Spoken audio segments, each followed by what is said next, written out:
ख्वाहिशों से फूल नहीं गिरते झोली में, कर्म की साख को हिलाना होगा। कुछ नहीं होगा अंधेरे को कोसने से, अपने हिस्से का दिया खुद जलाना होगा। आइए दोस्तों, इसी पॉजिटिव मोटिवेशन के साथ आज हम शुभारंभ करते हैं क्लास 9th साइंस चैप्टर 1 का, जो मैटर इन आवर सराउंडिंग। इसका हम लोग जो है नोट्स हम लोग इसको देख चुके हैं। इसका मतलब इसका क्लासेस हो गया है चैप्टर 1 का। आज हम लोग जो है एक्सरसाइज देख रहे हैं। इसका आप लोग को जो है नोट्स का पीडीएफ आपको बायोलॉजी XYZ टेलीग्राम चैनल पर आपको मिल जाएगा। आप जो है टेलीग्राम चैनल ज्वाइन कर लीजिए और वहाँ से चैप्टर 1 का जो क्लास नोट्स है उसको भी ले सकते हैं। और वहाँ पर बहुत सारे NCERT बुक आपको ईजिली ही मिल जाएंगे उसका पीडीएफ। तो देखिए, आप लोग जो है वीडियो को पूरा देखिए, आपको पूरा समझ में आएगा। और जो है आपको नोट डाउन करने की ज़रूरत नहीं है, क्योंकि इसका पीडीएफ जो है फ्री में ही आपको मिल जाएगा। तो देखिए, एक्सरसाइज जो 1 है उसमें क्या है, क्वेश्चन 1 में है कि हमको जो ये केल्विन में पैमाना दिया है उसको हमको सेल्सियस में कन्वर्ट करना है। Convert the following temperature to the Celsius scale. तो सेल्सियस स्केल में हमको इसको क्या करना है, कन्वर्ट करते हैं। हम लोग जानते हैं कि 0 अंश सेल्सियस इक्वल टू कितना होता है, 273 केल्विन होता है ना। तो यदि हमको केल्विन से किसमें, सेल्सियस में, के मतलब केल्विन, सी मतलब सेल्सियस। तो केल्विन से यदि सेल्सियस में कन्वर्ट करना रहता है तो हम लोग वहाँ पर क्या करते हैं, -273 जो है माइनस करते हैं। ठीक है, जो भी केल्विन में दिया है उसको। और यदि सेल्सियस से हमको केल्विन में कन्वर्ट करना रहता है तो वहाँ हम लोग प्लस जो है 273 जो है प्लस करते हैं। तो चूंकि यहाँ पर जो क्वेश्चन 1 है, यहाँ हम लोग का जो क्वेश्चन है, यहाँ हमको केल्विन से किस में बदलना है, सेल्सियस में बदलना है। मतलब देखिए, केल्विन से सेल्सियस में बदलना है तो हमको क्या करना पड़ेगा, माइनस करना पड़ेगा 273। तो जैसे 1 को हम लोग सोल्व करेंगे तो क्या हो जाएगा, 293 मतलब 293 है। इसको हम लोग केल्विन में से सेल्सियस में बदलेंगे तो इसमें कितना माइनस कर देंगे, 273। तो हमको क्या आ जाएगा, हम लोग का जो सेल्सियस है आ जाएगा। तो देखो, 3 में 3 गया 0, 9 में 7, ये तो आप लोग जानते ही हैं, पहली दूसरी का कॉन्सेप्ट है ना।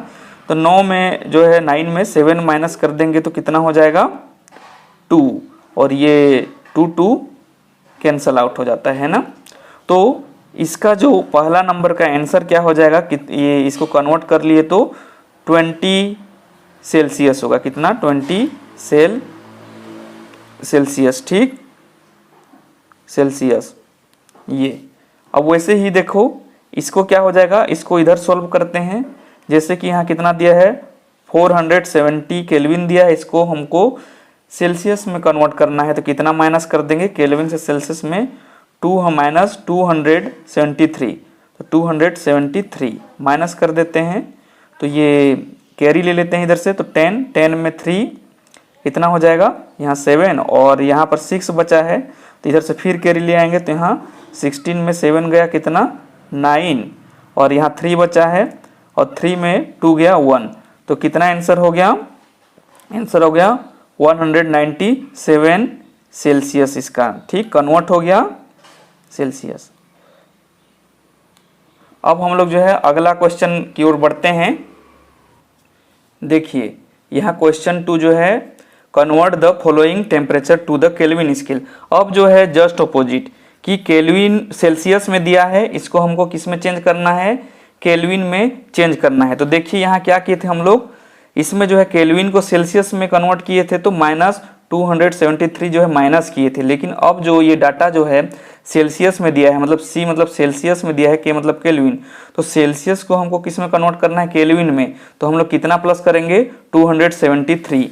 तो इसको सोल्व करते हैं। पहला नंबर, तो हमको जो 25 दिया है, इसमें क्या प्लस कर देंगे, 25 में कितना प्लस कर देंगे, 273 प्लस कर देंगे, है ना। सेल्सियस को कन्वर्ट करने के लिए ये 5 और 3 8 हो गया, और 7 और 2 कितना हो गया, ये 9 और 2। तो ये जो है हमको केल्विन में मिल गया, मतलब आंसर किस में मिल गया, 298 केल्विन हो जाएगा जब हम लोग 25 को किस में कन्वर्ट करेंगे, केल्विन में। क्या कि हम लोगों ने जो सेल्सियस में था उसमें प्लस कर दिए 273, तो कितना आ गया, 298 आ गया, है ना, ये केल्विन में मिल गया। अब इसको भी सॉल्व करते हैं। तो देखिए 373 सेल्सियस में दिया है, क्योंकि केल्विन में कन्वर्ट करने के लिए कितना जो प्लस करते हैं, 273, तो इसको प्लस कर देंगे तो कितना आ जाएगा, 3 और 3 6, और 7 7 14 का 14 हो जाएगा, 14 का 4 ना, ये 14 का 4, ये 1 कैरी, तो ये कैरी आ जाएगा, तो ये 4 और 2 6, तो आंसर कितना हो गया, इसको कन्वर्ट किए तो 646 केल्विन, ठीक है के। तो ये हो गया। अब जो है हम लोग क्वेश्चन 3 की ओर मूव करते हैं। देखिए क्वेश्चन 3 है, give reason for the following observation, कि इसमें हमको रीजन ढूंढना है। तो पहला क्वेश्चन क्या बोल रहा है कि जो नेप्थलीन बॉल्स है वह समय के साथ जो है डिसेपियर हो जाता है, मतलब दिखाई नहीं देता है।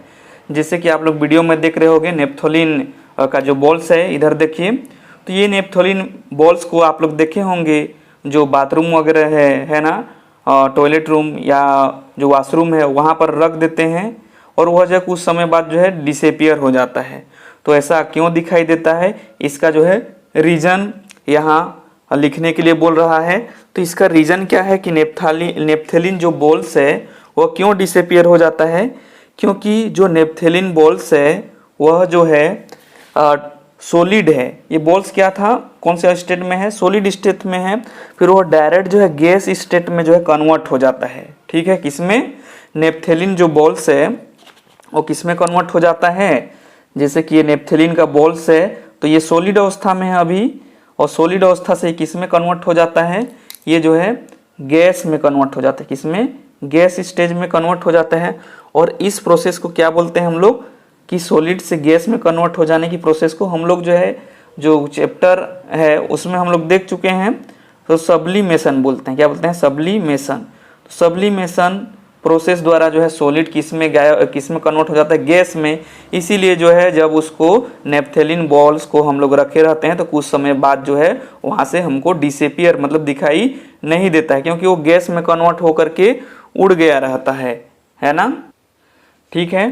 तो एक बार फिर कि नेप्थलीन का जो बॉल्स है वह समय के साथ जो है डिसेपियर हो जाता है, क्योंकि सॉलिड से डायरेक्ट गैस में कन्वर्ट हो जाता है, और फिर वह सब गैस में कन्वर्ट हो जाएगा तो कहाँ से दिखाई देगा, सब जो है एयर के साथ मिक्स हो जाता है, इसलिए नहीं दिखाई देता है सब्लिमेशन प्रोसेस से। तो इसका जो है हम लोग जो है आंसर लिख लेते हैं, कि आपको लिखना भी तो है ना। तो इसका आंसर क्या हो जाएगा कि naphthalene balls disappear with time. देखो मैं लिख दे रहा हूँ, टाइम ज़्यादा लगता है तो मैं इसको लिख लेता हूँ, है ना। देखिए यहाँ रीजन आ चुका है कि जो नेप्थलीन बॉल है डायरेक्टली सब्लिमाइन प्रोसेस द्वारा वेपर के रूप में जो है गैस में वह कन्वर्ट हो जाता है, इसलिए दिखाई नहीं देता है। आप लोग बस ध्यान से समझिए, क्योंकि इसका नोट्स जो है आपको डिस्क्रिप्शन पे भी मिल जाएगा, और जो है बायोलॉजी XYZ टेलीग्राम चैनल पर भी मिल जाएगा, जिसका लोगो कुछ इस प्रकार दिखेगा। आप लोग सर्च करेंगे टेलीग्राम चैनल पर तो वहाँ और भी बहुत सारे नोट मिल जाएगा। तो क्या लिखे हैं reason, naphthalene balls disappear with the time without leaving any solid because naphthalene ball sublime and directly change into vapour state without leaving any solid, कि जो नेप्थलीन बॉल्स था वह जो है कन्वर्ट हो गया किसमें, गैस में, वेपर के थ्रू, जिसके कारण वह कुछ टाइम के पश्चात जो है दिखाई नहीं देता है। तो देखिए इसमें जो क्वेश्चन नंबर 3 है आप लोग देख पा रहे होंगे। तो क्वेश्चन नंबर 3 में ये पहला नंबर का क्वेश्चन था, जिसका रीजन ये है इसका आंसर। अब एक और क्वेश्चन है जैसे इसमें बी नंबर में, उसको हम लोग देख लेते हैं। देखिए क्वेश्चन को मैं यहाँ लिख लेता हूँ।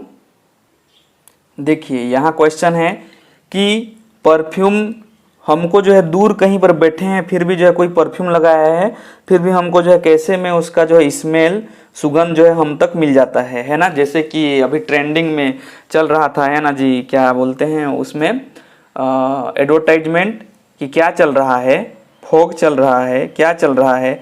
तो फॉग का जो एडवर्टाइजमेंट आ रहा था टीवी में, है ना। आप लोग कौन सा परफ्यूम यूज करते हैं, आप लोग कमेंट करके अपने दोस्तों को बता सकते हैं। तो वो जो परफ्यूम है वो कोई लगाया है और हम लोग दूर भी कहीं बैठे हैं तो भी कई लंबे सेवरल मीटर्स, अब लंबे दूर मीटर में भी बैठे हैं दूरी में, फिर भी हमको उसका जो है सुगंध आ जाता है।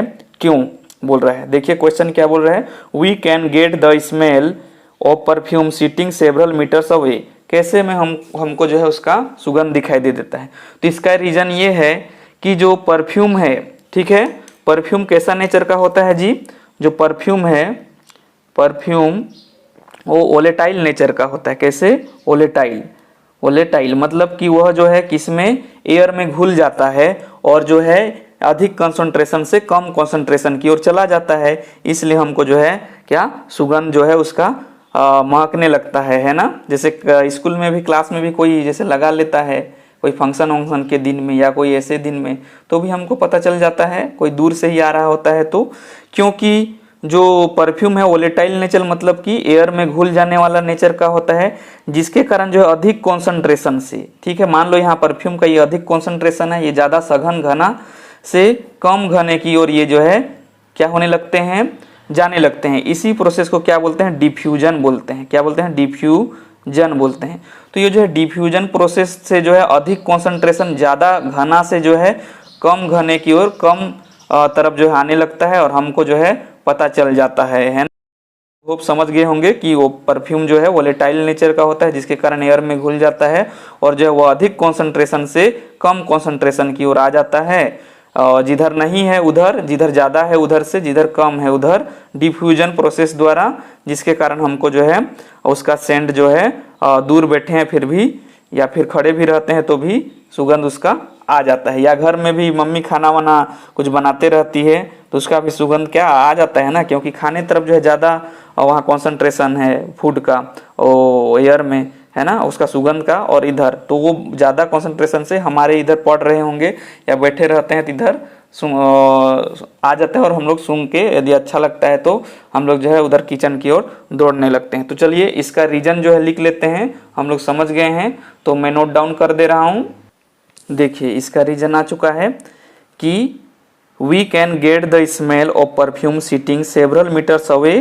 क्यों हमको सेवरल मीटर दूरी में बैठे रहते हैं तो भी परफ्यूम का सुगंध आता है, बिकॉज क्योंकि परफ्यूम कॉन्टेन वोलेटाइल, क्योंकि परफ्यूम का कॉन्टेंट कैसा है, वोलेटाइल, घुल जाने वाला, एंड डिफ्यूज फास्टर, और एकदम फास्ट जल्दी जल्दी डिफ्यूज हो जाता है, and can reach people sitting several metres, और जो है दूरी ज़्यादा दूर में भी बैठा हुआ है मीटर्स की दूरी में तो भी उसको परफ्यूम का सुगंध जो है आने लगता है। तो इसका रीजन है, इसका नोट्स मिल जाएगा, बस जो है आप लोग कॉन्सेप्ट को समझिए। चलिए हम लोग जो है क्वेश्चन 4 की ओर बढ़ते हैं। देखिए यहाँ अगला क्वेश्चन क्या बोल रहा है कि नीचे दिए गए सब्सटेंस में से उसको फोर्स ऑफ अट्रैक्शन मतलब किसमें ज़्यादा अट्रैक्शन है उसके अनुसार से जो है इंक्रीजिंग ऑर्डर में लिखने के लिए बोल रहा है कि कम से ज़्यादा अट्रैक्शन की ओर। तो हम लोगों ने कॉन्सेप्ट पढ़ा था कि जो है ज़्यादा अट्रैक्शन किस में होता है, सॉलिड में होता है, ठीक है, ज़्यादा अट्रैक्शन किस में होता है, सॉलिड में, ठीक। फिर किस में होता है अट्रैक्शन ज़्यादा, लिक्विड में, लिक्विड। उसके बाद किस में होता है, गैस में, है ना, गैस में। तो ये सबसे ज़्यादा अट्रैक्शन किस में होता है, ये आप लोग देख सकते हैं, सॉलिड में ज़्यादा अट्रैक्शन होते हैं, उसके बाद लिक्विड में, और कम अट्रैक्शन किस में होता है, गैस में। तो यहाँ कुछ जो है सब्सटेंसेस दिया गया है उसको हम लोग को किस में, इंक्रीजिंग ऑर्डर में लिखना है ना, मतलब बढ़ते हुए क्रम में लिखना है। मतलब कम अट्रैक्शन किस में होगा, उसके बाद ज़्यादा अट्रैक्शन, उसके बाद और ज़्यादा, क्योंकि इंक्रीजिंग ऑर्डर बोल रहे हैं मतलब कम अट्रैक्शन से ज़्यादा अट्रैक्शन की ओर लिखना है। तो देखिए क्या बोल रहा है क्वेश्चन, एक बार इसको देख लीजिए। Arrange the following substances in increasing order of force of attraction between the particles, कि उस सब्सटेंसेस में जो पार्टिकल्स है उनके अट्रैक्शन के आधार पर जो है उनको इंक्रीजिंग ऑर्डर में लिखना है। तो सबसे ज़्यादा लिक्विड में होता है, सॉरी लिक्विड नहीं होगा, माय मिस्टेक, सॉलिड में ज़्यादा अट्रैक्शन होगा, फिर लिक्विड में, फिर गैस। तो ये तो डिक्रीजिंग ऑर्डर हो गया। हमको इंक्रीजिंग ऑर्डर में लिखेंगे तब क्या हो जाएगा, गैस, लिक्विड, फिर सॉलिड, है ना। तो देखिए इसमें ये वाटर क्या है, लिक्विड, पहचान लेते हैं कौन क्या क्या है, शुगर क्या है, सॉलिड है, ऑक्सीजन क्या है, ये गैस है ना। अब देखिए हम लोग आसानी से कर सकते हैं। तो देखिए सबसे कम किस में होगा अट्रैक्शन, तो गैस में होगा सबसे कम। तो सबसे पहले हमको किसको लिखेंगे, गैस को, क्योंकि हमको इंक्रीजिंग ऑर्डर में लिखना है। अब इससे ज़्यादा किसके पास अट्रैक्शन होता है पार्टिकल्स का, वाटर ना, वाटर। फिर कौन आएगा एकदम ज़्यादा अट्रैक्शन किस में होता है और ज़्यादा, गैस, सॉरी गैस के जगह में मैं क्या लिखूंगा, ऑक्सीजन ना। यहाँ गैस के जगह में आप लोग जो है ऑक्सीजन लिख लेना, ऑक्सीजन है ना। और ये वाटर, और ये इधर क्या हो जाएगा, शुगर ना, क्योंकि ये सॉलिड है, शुगर। हाँ डबल जी लिख लेना, शुगर।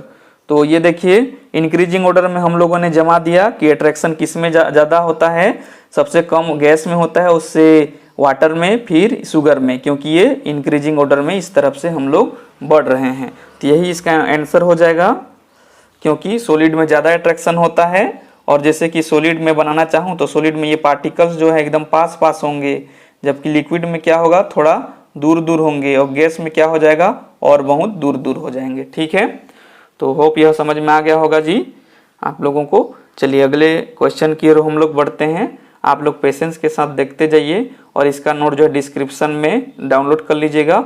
और यदि वहाँ ना मिले तो आप लोग जो है बायोलॉजी XYZ टेलीग्राम चैनल से भी डाउनलोड कर सकते हैं, वहाँ पर जो है फ्री अवेलेबल है, और आप लोग ज्वाइन कर सकते हैं। चलिए क्वेश्चन नंबर 5 की ओर मूव करते हैं। देखिए पांचवा जो क्वेश्चन है हम लोगों के बीच आ चुका है, अब इसका हम लोग जो है स्वागत करते हैं। ठीक, what the physical state of water at, water का फिजिकल स्टेट क्या होगा 25 अंश सेल्सियस में, और किस में, और जो है 0 अंश सेल्सियस में, और 100 अंश सेल्सियस में। तो हम लोग कुछ बेसिक कॉन्सेप्ट जान लेते हैं। देखिए तो हम लोग जानते हैं जो वाटर होता है वो 0 अंश सेल्सियस में कौन से स्टेट में होता है, वह 0 अंश सेल्सियस में जो है, और सॉलिड और लिक्विड, क्योंकि इसमें जो है बर्फ, आप लोग को थोड़ा धुंधला दिखाई दे रहा होगा, एक मिनट थोड़ा सा सेटिंग कर लेता हूँ, रुकिए, है ना। ये चलिए, तो 0 अंश सेल्सियस में जो वाटर है उसका फिजिकल स्टेट क्या होता है, वह जो है लिक्विड नेचर का होता है। और लिक्विड से जो है कभी कभी जो है एक लिक्विड से बर्फ में भी क्या होने लगता है, वह कन्वर्ट होने लगता है ना। तो बर्फ कौन से आइस फॉर्म में कन्वर्ट होने लगता है, और आइस कौन सा फॉर्म है, सॉलिड फॉर्म में है, ये हम लोग जानते हैं। और जब जो है 100 अंश सेल्सियस में रहता है तो यह जो है लिक्विड से, ठीक किसमें, लिक्विड से किस में कन्वर्ट होने लगता है, यह गैस में कन्वर्ट होता है। मतलब वह जो है लिक्विड कंडीशन में भी रह सकता है, और उसके बाद वह गैस कंडीशन में भी। तो देखिए उसी आधार पे हम लोग सोल्व कर सकते हैं। जो पहला नंबर का है यहाँ दिया है 25 अंश सेल्सियस पर जो है 25 अंश सेल्सियस पर वाटर का कौन सा स्टेट होगा, तो 25 अंश सेल्सियस जो है रूम टेम्परेचर है। तो इस कंडीशन में जो है यह जो वाटर है वह लिक्विड स्टेज में रहेगा, किसमें, लिक्विड स्टेज में। और बी नंबर देख लेते हैं, 0 अंश सेल्सियस में, 0 अंश सेल्सियस में जो वाटर है वह किस में होगा, लिक्विड में भी होगा, लिक्विड और आइस फॉर्म में भी। ठीक, क्योंकि आइस में कन्वर्ट होने लगता है ना 0 अंश सेल्सियस से, तो उस स्टेज में जो लिक्विड में भी रहता है और आइस में आधा जो है कन्वर्ट होते रहता है, इसलिए लिक्विड और आइस दोनों हो जाएगा। और सी नंबर जो है 100 अंश सेल्सियस में, तो 100 अंश सेल्सियस में कौन से स्टेज में रहेगा, ये लिक्विड में रहेगा, और लिक्विड से किस में कन्वर्ट होने लगेगा, ये गैस में। तो लिक्विड और गैस दोनों स्टेट में हमको दिखने को मिलेगा। तो ये 5वां नंबर का सॉल्यूशन है। ठीक है, चलिए अगला हम लोग मूव करते हैं 6वां क्वेश्चन की ओर। देखिए अगला क्वेश्चन आ चुका है, क्वेश्चन नंबर 6। इसमें क्या बोल रहा है, give 2 reason to justify water, दो रीजन देना है इसको सेटिस्फाई करने के लिए, है ना। तो वाटर न्याय दिलाने के लिए, देखो जस्टिफाई है ना, अब इसका भी न्याय दिलाते हैं। चलो, water at room temperature is liquid, की बोल रहा है कि जो वाटर है वह रूम टेम्परेचर में क्या रहता है, लिक्विड रहता है, इसको जो है जस्टिफाई कीजिए। तो हम लोग जानते हैं कि वाटर जो है रूम टेम्परेचर में क्या रहता है, 0 रहता है, सॉरी, रूम टेम्परेचर में क्या रहता है, लिक्विड कंडीशन में रहता है। क्यों लिक्विड नहीं रहेगा, तो इसका एक रीजन हम लोग लिख सकते हैं आंसर में, आंसर 1 ये पहला जस्टिफाई क्या देंगे, क्योंकि हम लोग जानते हैं जो वाटर है ना वो 0 सेल्सियस या उससे कम होता है, माइनस में जाता है तभी वह बर्फ में पिघलता है ना, या 100 सेल्सियस या उससे ज़्यादा होता है तब जो है वह गैस में कन्वर्ट होता है। ठीक, तो इसको देखिए मैं ऐसे ही लिख रहा हूँ, 0 सेल्सियस में ये किस में रहता है, ये 0 सेल्सियस में लिक्विड फॉर्म में रहता है, अभी ऊपर देख चुके हैं लिक्विड, और जो है कौन से कंडीशन में, सॉलिड कंडीशन में रहता है। ठीक, और 100 सेल्सियस रहता है, इससे ज़्यादा हो जाता है तब यह किस में हो जाता है, ये लिक्विड से लिक्विड टू गैस में कन्वर्ट हो जाता है, गैस में, है ना। जैसे खाना वाना बनाते हैं तब देखते हैं, है ना, 100 सेल्सियस पार होता है तब जो है लिक्विड टू गैस में कन्वर्ट हो जाता है। तो इसका पहला रीजन क्या हो जाएगा जी, कि वाटर जो है रूम टेम्परेचर में इसका जो है क्या रहता है, लिक्विड ही रहेगा, क्योंकि इसका फ्रीजिंग पॉइंट जो है 0 है और इसका बॉइलिंग पॉइंट मतलब उबलने का पॉइंट क्या है, 100 सेल्सियस है, इसीलिए जो है यह रूम टेम्परेचर में क्या रहेगा, रूम टेम्परेचर मतलब 25 सेल्सियस लगभग, है ना, में लिक्विड रहता है। तो पहला रीजन में देखिए मैं यहाँ नोट डाउन कर देता हूँ, वाटर एट रूम टेम्परेचर में क्या होगा, रूम टेम्परेचर इज लिक्विड रहता है, बिकॉज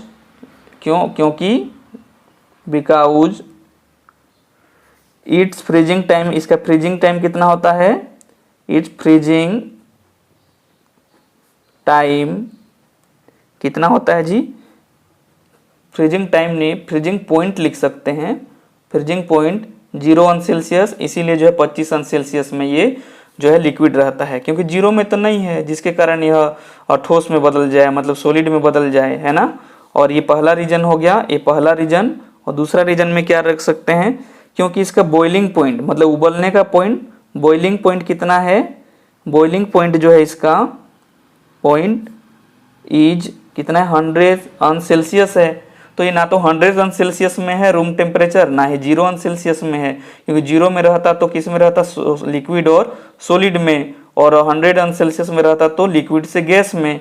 तो जो 25 सेल्सियस है रूम टेम्परेचर का, तो उस कंडीशन में यह लिक्विड फॉर्म में रहता है। ठीक है जी, तो ये इसका नोट्स आपको मिल जाएगा, बस आप लोग कहानी को समझते जाइए। चलिए अब हम लोग जो है क्वेश्चन नंबर 7 की ओर मूव करते हैं।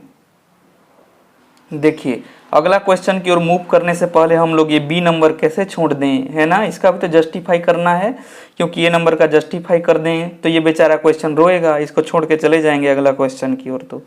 तो इसको हम लोग जस्टिफाई कर लेते हैं इस क्वेश्चन को। तो इसमें क्या बोल रहा है कि जो आयरन का अलमीरा है ना, अलमारी, वो क्या है, सॉलिड है रूम टेम्परेचर में, बोल रहा है क्या है, सॉलिड है रूम टेम्परेचर में। जैसे आप लोग रूम में रखे हो अलमीरा, वो क्या है, अभी लिक्विड हो जा रहा है क्या, कि गैस में उड़ जा रहा है, नहीं उड़ रहे हैं ना, वो सॉलिड कंडीशन में, क्योंकि आप लोग रूम में रखे हो रूम टेम्परेचर में। तो अलमीरा जो है सॉलिड रहेगा रूम टेम्परेचर में, क्यों नहीं रहेगा भाई, रहेगा, क्योंकि इसका जो है बॉइलिंग पॉइंट क्या है, इसका बॉइलिंग पॉइंट जो है बहुत ज़्यादा है ना, कितना है, रूम टेम्परेचर लगभग 25,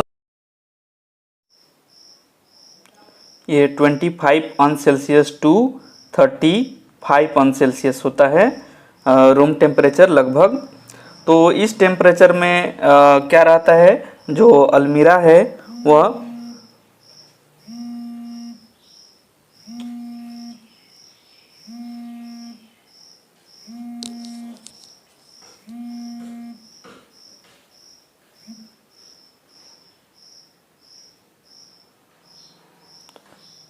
इस टेम्परेचर में जो है यह क्या होता है, सॉलिड रहता है। तो अलमीरा क्या है, यह जो आयरन है इसको यदि मेल्ट होना है, ये मेल्ट होगा मतलब कि ये पिघलेगा, तो इसके लिए कितना टेम्परेचर चाहिए लगभग, इसके लिए जो है टेम्परेचर चाहिए, एक मिनट,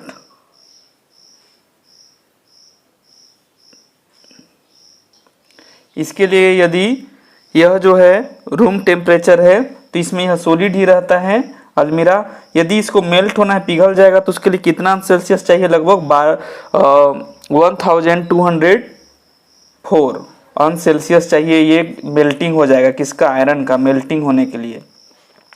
तो ये रूम टेम्परेचर में सॉलिड ही रहता है, इसका यही रीजन है कि यह जो है इसको मेल्ट होने के लिए, पिघलने के लिए जो है 1204 मतलब 1204 अंश सेल्सियस चाहिए। तो इसके कारण जो है यह रूम टेम्परेचर में क्या रहता है, यह सॉलिड रहता है। चलिए इसका रीजन जो है यहाँ लिख लेते हैं, आंसर इसका रीजन। तो इसका रीजन क्या हो जाएगा, देखिए क्या हो जाएगा, ऑन आयरन ना, आयरन अल्मीरा is a solid at room temperature. क्या, रूम टेम्परेचर में ना, रूम टेम्परेचर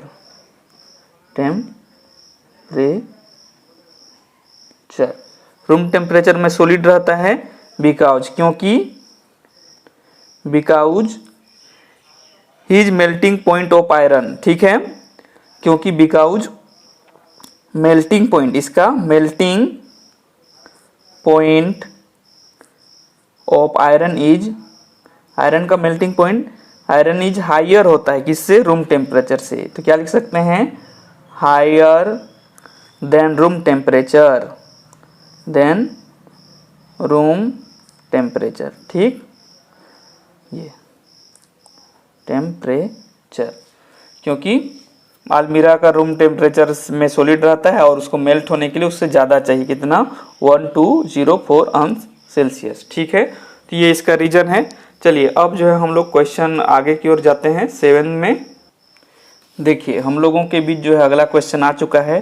तो इस क्वेश्चन में पूछा जा रहा है कि जो आइस है वह 273 केल्विन पर ज़्यादा ठंडा होता है किसकी तुलना में, वाटर को हम लोग जो है 273 केल्विन के टेम्परेचर में रखते हैं और किसको, आइस को भी। तो मैं यहाँ क्या लिख दूँ कि आइस को भी हम लोग किस में रखे हैं, 273 केल्विन में, और वाटर को भी हम लोग किस में कर रख दिए हैं, 273 केल्विन में। तो ये क्वेश्चन क्या बोल रहा है कि फिर भी जो है आइस जो है ज़्यादा क्या होता है, ज़्यादा कूलिंग इफेक्ट शो करता है, ज़्यादा कूल होता है, कूलिंग होता है। क्यों, ये ज़्यादा कूलिंग होता है, क्यों, वैसे तो ये भी कूलिंग होगा लेकिन ज़्यादा जो है आइस कूलिंग क्यों होता है। जैसे क्वेश्चन को देखिए, why ice at 273 kelvin more effective in cooling than water, water से ज़्यादा कूल होता है और द सेम टेम्परेचर, जबकि इन दोनों का सेम टेम्परेचर है फिर भी आइस जो है ज़्यादा कूलिंग क्यों है। अरे भाई, तो इसका आंसर क्या होगा कि आइस तो पहले से ही ठंडा है ना, और वाटर क्या कर रहा है, वाटर तो अभी ठंडा किया गया है उसको 273, देखो 273 केल्विन का मतलब होता है 0 अंश सेल्सियस ना, कितना, 0 अंश सेल्सियस, और क्योंकि हम लोग जानते हैं तो देखिए चूंकि आइस जो है पहले से माइनस में था फिर इसको 0 अंश सेल्सियस में रखे हैं, और वाटर का रूम टेम्परेचर था तो उसको किस में रखे हैं, 273 केल्विन, अब बराबर में रख दिए हैं।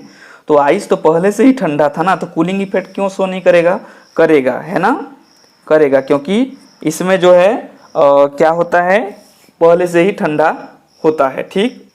देखिए इसका यहाँ रीजन जो है लिखा गया है कि ice at 273 kelvin more effective in cooling than water at the same temperature because, क्योंकि ice is the more cooling, क्योंकि आइस फॉर्म रहता है वो जो है ज़्यादा कूलिंग रीजन रहता है, टेम्परेचर उसका माइनस रहता है देन द वाटर।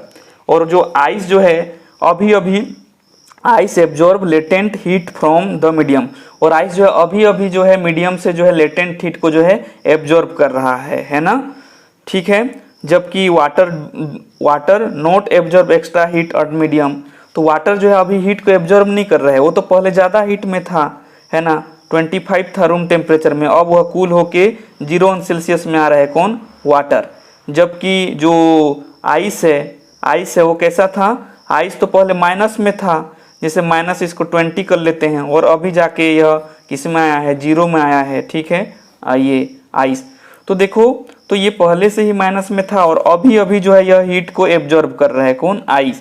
जबकि यह जो है क्या कर रहा है, यह मीडियम से कोई भी हीट को एब्जॉर्ब नहीं कर रहा है, फिर भी इसका पहले से ज़्यादा ही टेम्परेचर था, और यहाँ रखे तो वाटर जो है अभी वाटर कंडीशन में है, और जो है ये ज़्यादा पहले से ही माइनस में था इसका हीट, तो इसीलिए जो है बर्फ अवस्था में 0 अंश सेल्सियस में जो आइस है ज़्यादा कूलिंग इफेक्ट शो करेगा, क्योंकि बर्फ का ज़्यादा कूल होता है, आप लोग टच करके देखे होंगे, जबकि वाटर जो है थोड़ा ठंडा भी होगा लेकिन कम होगा आइस की तुलना में। ठीक है, तो चलिए अगला क्वेश्चन।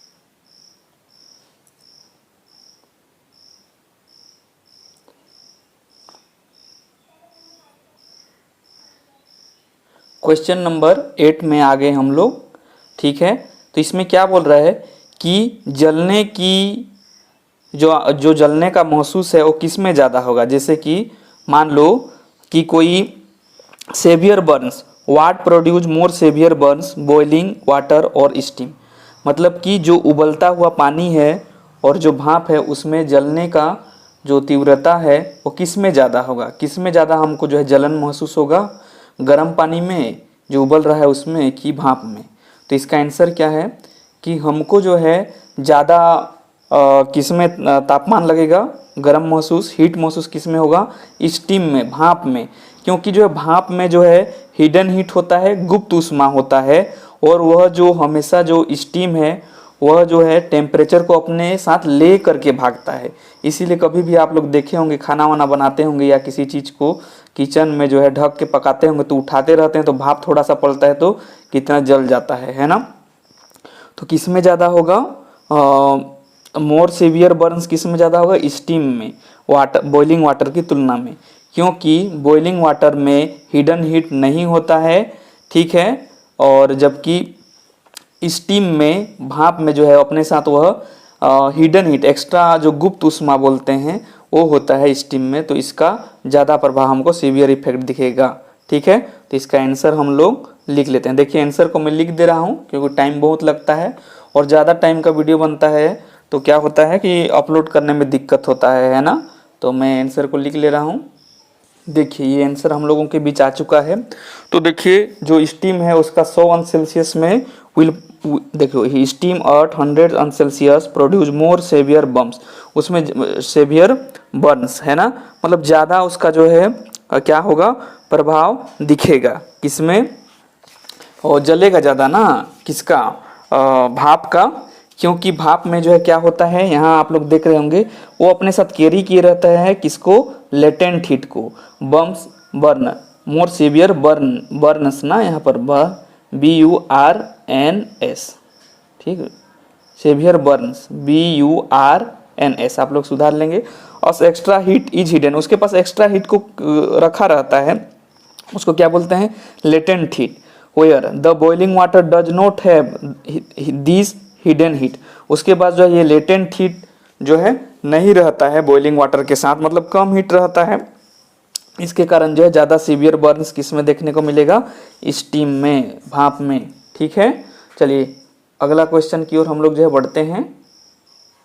देखिए अब हम लोग जो है क्वेश्चन 9 में आ चुके हैं जो बहुत ज़्यादा इंटरेस्टिंग है। इसमें क्या बोल रहा है कि name of ABCDE&F in the following diagram, कि इस डायग्राम में देखिए ABCDEF दिया गया है। तो showing the change in state, तो उसमें कुछ स्टेट चेंज हो रहा है, जैसे कि सॉलिड जो है ए से लिक्विड में चेंज हो जा रहा है और डी के प्रभाव से जो है सॉलिड में। तो ये जो है स्टेट चेंज हो रहा है। हम लोग जानते हैं कि मैटर का 3 स्टेट होते हैं, सॉलिड, लिक्विड और गैस। तो इसमें जो ये चेंज हो रहा है उस प्रोसेस को क्या नाम से जानते हैं। तो इसको जानने से पहले हम लोग जो है हम लोग देखे थे कॉन्सेप्ट वाला क्लास में, जो चैप्टर वाला, देखिए ये वाला देख लीजिए। यदि सॉलिड जो है लिक्विड में कन्वर्ट होता है तो उसको क्या बोलते हैं, मेल्टिंग बोलते हैं या फ्यूजन बोलते हैं। और जो है लिक्विड जो है सॉलिड में चेंज होता है तो उसको सॉलिडिफिकेशन बोलते हैं। और सॉलिड यदि गैस में कन्वर्ट होता है तो उसको सब्लिमेशन बोलते हैं। और गैस यदि सॉलिड में कन्वर्ट होता है उसको डिपोजिशन बोलते हैं। और लिक्विड यदि गैस में कन्वर्ट होगा तो उसको एपोराइजेशन बोलते हैं। और गैस यदि लिक्विड में चेंज हो तो उसको कंडेंसेशन बोलते हैं। ठीक है, तो उसी प्रकार हम लोग इसको जानना पड़ेगा कि सॉलिड लिक्विड में चेंज होगा तो फ्यूजन या मेल्टिंग, या लिक्विड जो है सॉलिड में चेंज होगा तो सॉलिडिफिकेशन या क्रिस्टलाइजेशन, सॉलिड गैस में चेंज होगा तो सब्लिमेशन, और गैस जो है सॉलिड में चेंज होगा तो डिपोजिशन, लिक्विड गैस में चेंज होगा तो वेपोराइजेशन, और गैस जो है लिक्विड में चेंज होगा तो कंडेंसेशन। तो हम लोग को वैसे ही जानना है ना, कि ए क्या है, बी क्या है और सी क्या है। जैसे यहाँ मैं लिख दे रहा हूँ, देखिए A B C, ये D, ये E और ये F। तो ये क्या है उसको हम लोग जानेंगे, है ना। ये तो इसमें देखिए सबसे पहले ए को सोल्व करते हैं। ए क्या है, सॉलिड जो है लिक्विड में कन्वर्ट हो रहा है। किस में कन्वर्ट हो रहा है, सॉलिड जो है सॉलिड लिक्विड में कन्वर्ट हो रहा है, तो उस प्रोसेस को क्या बोलते हैं। तो ए क्या हो जाएगा यहाँ, मेल्टिंग ना। मेल्टिंग जब होता है तब सॉलिड जो है किस में कन्वर्ट होता है, लिक्विड में, है ना, मेल्ट हो जाता है। और बी देखो कि लिक्विड किस में कन्वर्ट हो रहा है, गैस में। लिक्विड किस में कन्वर्ट हो रहा है, गैस में। तो इस प्रोसेस को क्या बोलते हैं, तो बी क्या हो जाएगा, वेपोराइजेशन ना, वेपोराइजेशन, क्योंकि लिक्विड जो है गैस में कन्वर्ट हो रहा है। अब सी देखो, गैस किस में कन्वर्ट हो रहा है, लिक्विड में कन्वर्ट हो रहा है ना। गैस किस में, लिक्विड में कन्वर्ट हो रहा है। जैसे ऊपर में बादल बनता है, गैस उड़ के जाता है, उसके बाद फिर किस में, पानी गिरता है ना। तो वैसे ही जो गैस जो है लिक्विड में कन्वर्ट हो रहा है, तो इस प्रोसेस को क्या बोलते हैं हम लोग, कंडेंसेशन, कंडेंसेशन।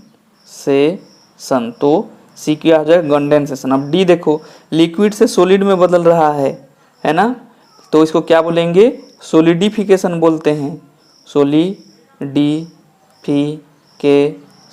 या इसको क्रिस्टलाइजेशन बोलते हैं, क्रिस्टलाइजेशन,